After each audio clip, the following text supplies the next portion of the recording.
Hi, good morning to all of you. Myself, Digambar, from Bankers Officer Cut. This is my first series in this channel and काफ़ी interesting होने वाला है क्योंकि इस platform पे आपको ना कि केवल जेआईवीज एग्ज़ाम का प्रिपरेशन करने को मिलेगा, तो इसके अलावा भी ये daily banking updates and financial awareness का भी इसमें सेशंस होने वाला है। तो first of all, I request all of you to please subscribe to my channel so that you can get daily updates that I will upload on this channel. So, first of all, a big welcome to all of you from myself. Uh, so bankers officer कट्टा ये क्या platform है, थोड़ा brief में मैं आपको समझा देता हूँ यहाँ पे क्या क्या चीज़ें होने वाली है। So it's a platform for JEE exam preparation. इसमें डेली मॉर्निंग सेशंस होने वाले हैं। जैसे कि आप जानते हैं कि जेईई एग्जाम के अंदर 4 पेपर्स आते हैं। एक है Indian economy financial system, second principle and practice of banking, third one retail banking and wealth management and जो इसमें जो वीकली हम बैंकिंग एंड फाइनेंशियल अपडेट जो करने वाले हैं, वो भी इसमें आपको प्रिपेयर करने के लिए मिलने वाला है। और चौथा जो पेपर है accounting financial and management AFM, वो भी इसमें होता है, इसमें ऐड करना रहेगा। सो it's my request to all of you. Please, first of all, subscribe my channel so that you can get daily updates. So इसमें मॉर्निंग सेशंस हम करने वाले हैं जी। जो वीडियो है मेरा काफ़ी अंत तक आप देखें क्योंकि इसमें जो एग्ज़ाम के लिए हम प्रिपेयर करते हैं लेकिन सही प्रिपरेशन नहीं होने की वजह से ये 1-2 पेपर्स क्रैक हो जाते हैं, 2 रह जाते हैं। दोबारा हमको उसको देना पड़ता है। तो उसमें हमको क्या स्ट्रैटेजी अपनानी पड़ने वाली है वो और क्या ट्रिक्स हमको इसमें करने होंगे ताकि हम फर्स्ट अटेम्प्ट में ही एग्ज़ाम कैसे क्रैक करेंगे। इसके लिए मैं भी आपको सेशन के लास्ट में आपको बताने वाला हूँ। तो सेशन लास्ट तक अटेंड कीजिए। तो फर्स्ट ऑफ ऑल जेआईबी होता क्या है, जो बैंकर्स है उनको पता ही होगा, लेकिन फिर भी मैं बता देता हूँ। For bankers and finance professionals to stay ahead in the stiff competition, the Indian institute of banking and finance IIBF JAIIB exam conduct करता है। इसका फुल फॉर्म है कि junior associate of Indian institute of bankers. ये flagship course जो है साल के अंदर मई जून 23 में या अक्टूबर नवंबर में होता है। उसमें एग्जाम का पैटर्न क्या है, सिलेबस रिवाइज हुआ है मई जून 2023 से। हालाँकि दिसंबर 22 में ही इसका नोटिफ़िकेशन आया था कि सिलेबस रिवाइज़ हुआ है। उसमें पहले 3 पेपर्स थे, एक एएफएम अकाउंट फाइनेंस मैनेजमेंट, दूसरा principle practice of banking, third one legal का जो पेपर था, वो 3 पेपर को रिवाइज़ करके 4 पेपर किया गया है। अभी पहले 120 क्वेश्चन पूछा करते थे, अभी 100 क्वेश्चन्स आएगा एमसीक्यूज़ में। Negative marking at the rate 25% of the marks allotted to the question concerned ये हुआ था, लेकिन कुछ 1 महीने के बाद जेआईबी ने रिवाइज़ किया है, उसका सर्कुलर भी उन्होंने जारी किया था, उसमें नेगेटिव मार्किंग रूल है, फॉर द टाइम बिंग ये हटा गया है। तो time limit for passing JIB क्या है? Candidate will be given 5 attempts for completion of each exam JIB, but within maximum period of 3 years whichever is earlier. मतलब कि 5 आपको अटेम्प्ट्स मिलने वाले हैं 3 साल के अंदर, जिसमें आपको पास करने हैं। या तो आप 3 साल के अंदर पास कीजिए अटेम्प्ट या उसके पहले कीजिए, क्योंकि 6 अटेम्प्ट मिलने वाले 3 साल के अंदर, अगर 5 अटेम्प्ट में आप करते हो तो 3 साल के पहले हो जाने वाले हैं। Candidates unable to pass the examination within maximum statutory time period of 3 years or 5 attempts, whichever is earlier, जो कि जैसा कि मैं आपको अभी हाथ भी बताया। टाइम लिमिट ऑफ 3 इयर्स और 5 attempts whichever is earlier will start from the date of registration. मतलब कि आप जैसे ही आप रजिस्ट्रेशन करोगे जेईबी का, उसके बाद ही आपका ये टाइम पीरियड शुरू होने वाला है। तो पासिंग क्राइटेरिया क्या है? Minimum marks for pass in each subject will be 50 out of 100। 100 में से आपको 50 मार्क हर एक पेपर में आपको लाने हैं।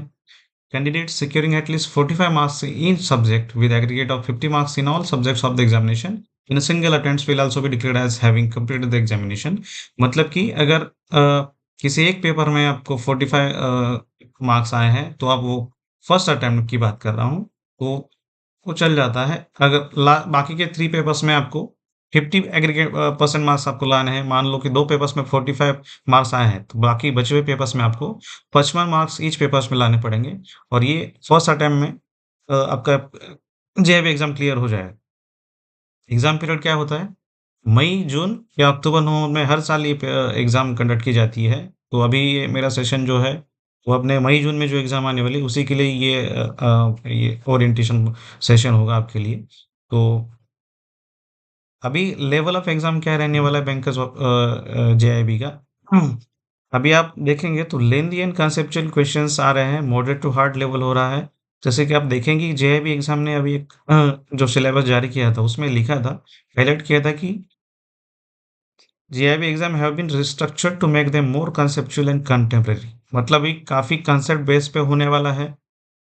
तो मेरे ये इस चैनल पे आपको कंसेप्चुअलाइज़ स्टडी मटेरियल मिलने वाला है। कंसेप्ट बेस्ड लर्निंग होने वाला है। तो प्लीज़ इस चैनल को सब्सक्राइब कीजिए। चैप्टर्स एंड मॉड्यूल्स क्या होने वाले हैं? फर्स्ट पेपर जो है आपका Indian economy and Indian financial system, जो कि काफ़ी लोग इसमें काफ़ी ईज़ी वे में लेते हैं कि वन नाइट स्टडी करेंगे तो पेपर हमारा क्रैक हो जाएगा। लेकिन ऐसा नहीं है, बिल्कुल नहीं है। काफ़ी लोग 40-44 तक पहुँच जाते हैं लेकिन 45 क्रॉस नहीं कर पाते हैं। इसमें काफ़ी कॉन्सेप्चुअल स्टडी की ज़रूरत है और ब्रॉड वे में स्टडी करना पड़ता है, तभी पेपर क्रैक हो पाएगा। उसमें मॉड्यूल्स एंड यूनिट्स होते हैं, इसमें 4 मॉड्यूल्स हैं, उसमें अलग-अलग यूनिट्स हैं जो कि आपको बाद में बताऊँगा। Indian economy and Indian financial system में फर्स्ट है Indian economic architecture, second one is economic concepts related to banking, third one is Indian financial architecture, last में है financial products and services. Second paper है आपका principle and practices of banking, इसमें कि general banking operations, lending operation of banks, banking technology, ethics in bank and financial institution. Third paper है आपका accounting and financial management for bankers, accounting principle and processes, financial statements and core banking systems, financial management, taxation and fundamentals of costing. And last fourth one paper जो है आपका retail banking and wealth management, उसमें है 4 modules है, accounting principle and processes, second one is financial statement and core banking systems, third one is financial management, last one is taxation fundamentals of costing.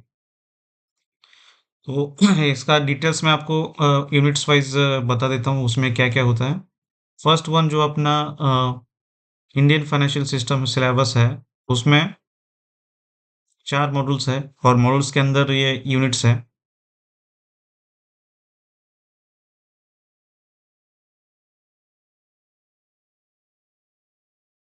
First one जो है module 1 में Indian economic architecture बताया गया है, उसमें कि overview of Indian economy क्या है, इकोनॉमिक्स प्लानिंग के बारे में बताया गया है, सेक्टर्स ऑफ इंडियन इकोनॉमी है, role of priority sector and MSME in the Indian economy क्या है वो बताया गया है, infrastructure including social infrastructure, globalisation, impact on India, economic reforms, foreign trade policy, foreign investment, economic development, international economic organisation जैसे कि World Bank, IMF हो गया। उसके बाद climate change and sustainable development goals के बारे में बताया गया है। Issue faces facing Indian economy issue क्या फेस करे उसके बारे में बताया गया। फर्स्ट मॉडल की बात कर रहा हूँ। सेकेंड मॉडल में economic concept related to banking बताया गया है। Fundamentals of economics, macro economics and types of economics बताया गया है। सेकेंड में सप्लाई एंड डिमांड है।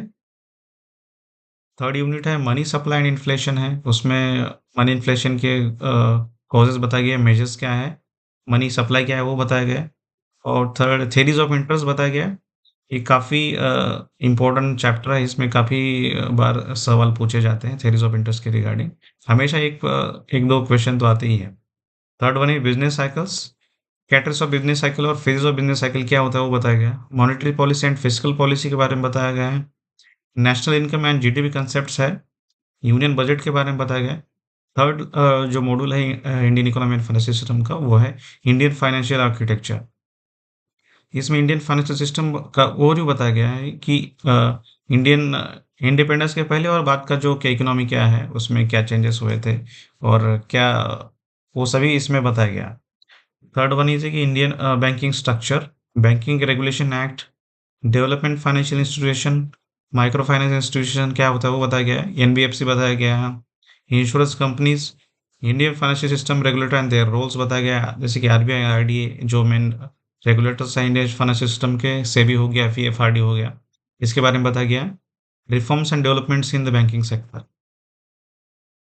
और जो लास्ट यूनिट है Indian economy and financial system का, फाइनेंशियल प्रोडक्ट्स एंड सर्विसेज, उसमें overview of financial markets, money markets and capital markets, fixed income markets, debt और bond markets, capital market, stock exchanges, इसके अलावा forex markets बताया गया है, interconnection of various markets and market dynamics, merchant banking services बताया गया है, derivatives market including credit default swaps बताया गया है, factoring, forfaiting, trade receivable discounting system, इसके बारे में बताया गया है, venture capital, leasing hire purchase, credit rating agencies and their functions, mutual funds, insurance products, pension funds,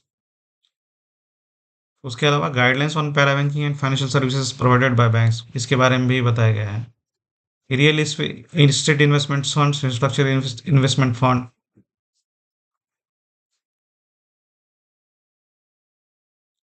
overall Indian economy के बारे में बताया गया है, जिसकी मैंने आपको बताया था कि मॉड्यूल 4 है हर एक पेपर्स में।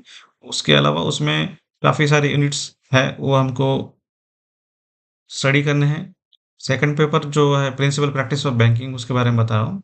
मॉड्यूल ए है जनरल बैंकिंग ऑपरेशंस, उसमें बैंकर कस्टमर रिलेशनशिप है, AML KYC guidelines, operational aspects of KYC, opening accounts of various type of customers, operational aspects of deposit of accounts, operational aspects of handling, clearing, collection cash, bankers special relationship, foreign exchange remittance facilities for individuals, operational aspects of another business। ये क्यों बता रहा हूँ? ताकि आपको overall जो syllabus है वो आपको पता चले, उसमें क्या क्या कंटेंट्स हैं, ताकि हम वो उसके बाद उसके ऊपर वन टू वन स्टडी कर पाए। तो ये आपको जानने के लिए बहुत ज़रूरी है आपका सिलेबस क्या है और आपको क्या पढ़ना है, क्या कंटेंट्स काफ़ी कौन से चैप्टर्स ज़रूरी हैं, ओवरऑल आपको पता चले, इसके लिए ओवरऑल वन टू वन आपको बता रहा हूँ।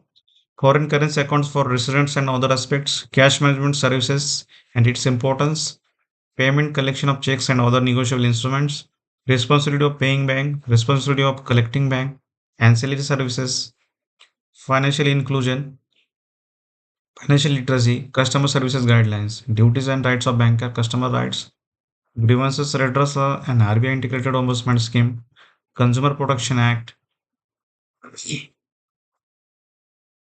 Right to information act 2005। ये है मॉड्यूल 1 के बारे में। काफ़ी पीपीबी का काफ़ी वास्ट सिलेबस है, काफ़ी कंटेंट उसमें ऐड किया गया है, मतलब ज़्यादा अपडेट हुआ नहीं, लेकिन काफ़ी सारा चैप्टर्स और यूनिट्स इसमें हैं, तो उसमें काफ़ी टाइम देना पड़ेगा। Function of banks second module है, उसके अंदर principles of lending, different types of borrowers, type of credit facilities, appraisal and assessment of credit facilities, operational aspects of loan accounts, types of collaterals and their characters, different modes of charging securities, documentation, non-performing asset, stress assets, important laws relating to recovery of dues, contract of indemnity, contract of guarantee and bank guarantee, letter of credit, deferred payment guarantee, laws relating to bill finance, personal finance, priority sector advances, agriculture finance, finance to MFIs, co-lending arrangement with NBFCs, micro, small and medium enterprises in India, government sponsored scheme, self help groups. ये है second module के अंदर इतने सारे chapters है।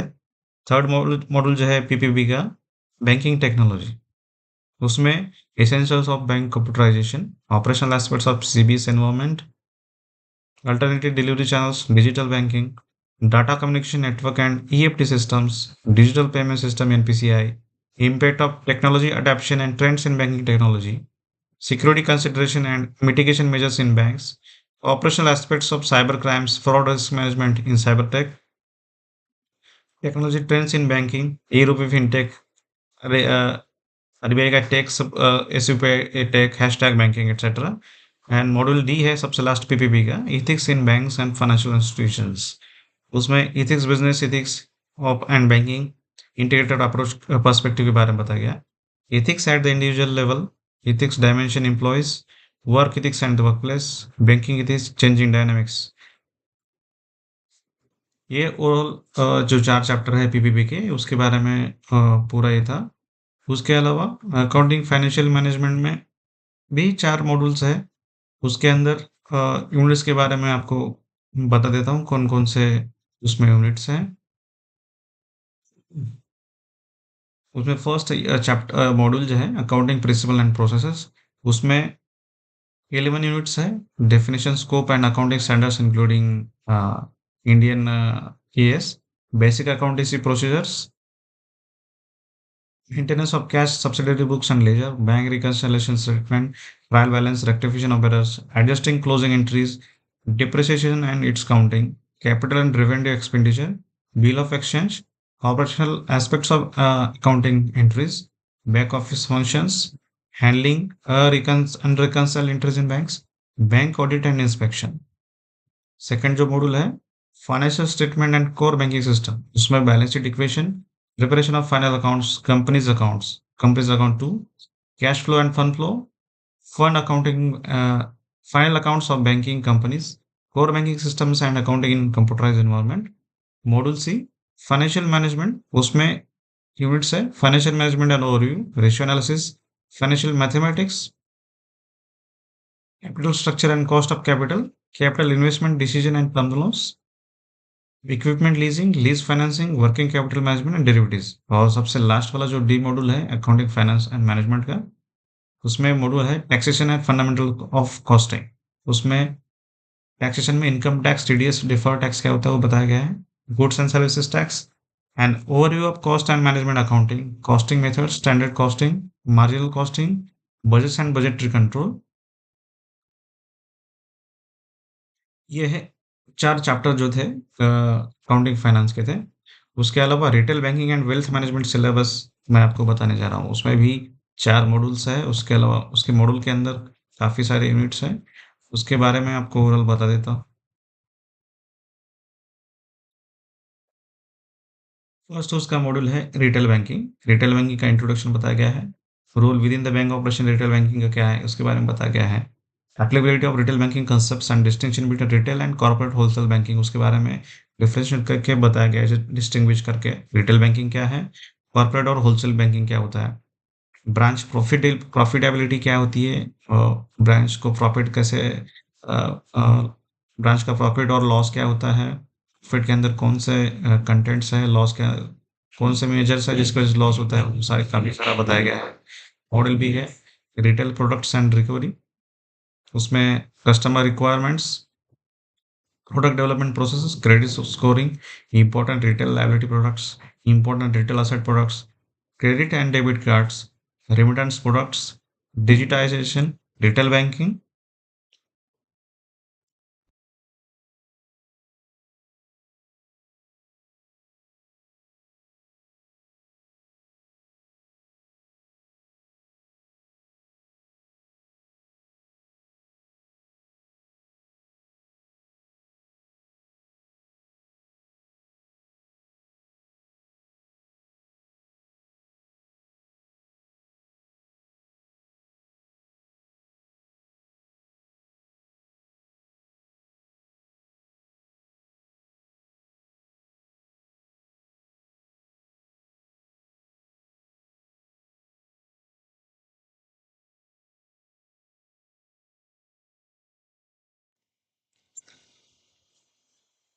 Model B में retail products and recovery है। उसमें customer requirements, product development processes, credit scoring, important retail liability products, important retail asset products, credit and debit cards, remittance products क्या है वो बताया गया है। Digitization of retail banking products, role of AI and technology in retail banking, recovery of retail loans, management information systems, securitization।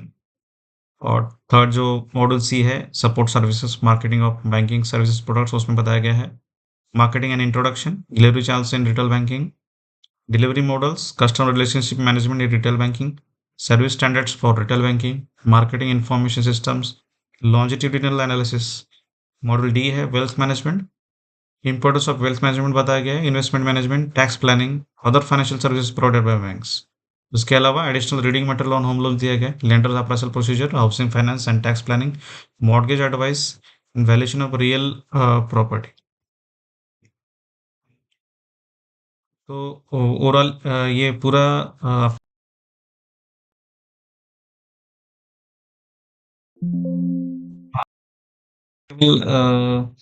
Only one day study से नहीं होगा papers crack, तो आपको काफ़ी डेली बेसिस पे मिनिमम 2 to 3 आवर्स लगातार आपको study करना पड़ेगा।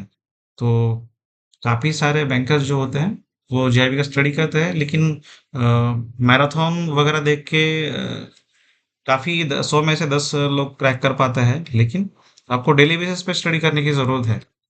तो स्ट्रैटेजीज क्या हैं जेआईबी एग्ज़ाम क्रैक करने के लिए, वो मैं आपको शॉर्ट में बता देता हूँ। एग्ज़ाम लेवल अभी पहले जैसा नहीं रहा। पहले काफ़ी सिंपल स्ट्रेट क्वेश्चन आते थे, अभी कंसेप्चुअल एंड ब्रॉड एस्पेक्ट्स जो कंसेप्ट पे बेस्ड क्वेश्चन आ रहे हैं, काफ़ी लेंदी भी क्वेश्चंस है, 4-4 5-5 लाइन्स के। तो उसको कॉम्प्रिहेंड करने में भी हमको काफ़ी 1 या 2 मिनट का वक़्त लगता है, और उसके बाद हम वो जो आंसर अप्लाई करे जाएँगे, आइदर और सर्वर के काफ़ी उसमें कॉम्बिनेशन के ऑप्शन दिए जाते हैं। तो एग्ज़ाम काफ़ी हार्ड पहले जैसी नहीं रही। उसमें earlier preparation well in advance is की टू सक्सेस। आपको काफ़ी एडवांस में स्टडी करना पड़ेगा, मिनिमम 2 to 3 घंटा आपको समय निकाल के स्टडी करना पड़ेगा, ताकि तभी आप फर्स्ट अटेम्प्ट में एग्ज़ाम क्रैक कर सकते हैं। लॉन्ग और लेंदी, जैसे कि आपको मैंने कहा, कंसेप्चुअल क्वेश्चन्स आ रहे हैं। कॉम्प्रिहेंसिव स्टडी की बहुत ज़रूरत है। कंसेप्चुअल स्टडी आपका चाहिए रहेगा, तभी आप एग्ज़ाम क्रैक कर सकते हैं। Daily 2 to 3 hours of study चाहिए। One day night marathon session will not work out. तो मेरा यही कहना है कि मेरे जॉइन बैंकर्स ऑफिसर कट्टा for conceptual and comprehensive and effortless study for papers, इसमें डेली सेशंस होने वाले हैं। तो फर्स्ट ऑफ ऑल आप इसको सब्सक्राइब कीजिए माय चैनल को। तो इसमें मॉर्निंग सेशन के अलावा जो मेरा ये स्टडी रहने वाला है, वो विजुअलाइज़ बेस्ड पे रहने वाला है। काफ़ी आपको स्टडी कंसेप्ट कैसे आपको आसानी से समझ में आ जाए, कैसे को आप कॉम्प्रिहेंड करेंगे, इसके आधार पर मेरा वीडियोज़ और लेक्चर्स होंगे। तो काफ़ी डिटेल में ये जेआईबी का स्टडी हम साथ में करने वाले हैं। तो काफ़ी मज़ेदार रहेगा ये सफ़र। तो thank you once again for watching my session. So I end up here. Thank you so much.